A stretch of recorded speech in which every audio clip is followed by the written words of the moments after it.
A full house on board the International Space Station, NASA's new top scientist on the next mission to Mars, and big news from the planet-finding Kepler mission.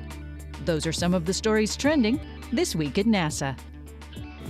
During the second Kepler Science Conference at Ames Research Center, the science community discussed the latest news from the Kepler mission's hunt for exoplanets. Among the findings, 833 newly discovered candidate planets, 10 of those orbiting in their sun's habitable zone, a distance at which their surface temperature may be suitable for liquid water.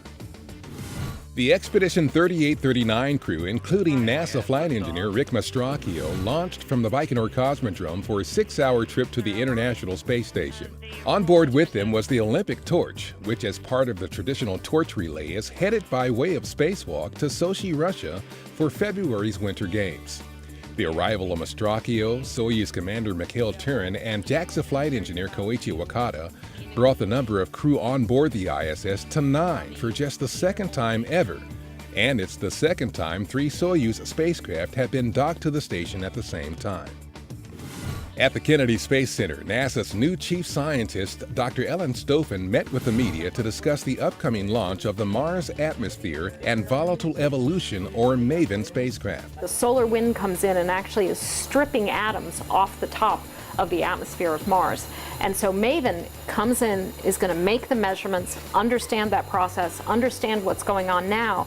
That will help us say what happened on Mars in the past. MAVEN launches from Cape Canaveral Air Force Station later this month on its mission to study Mars's atmosphere.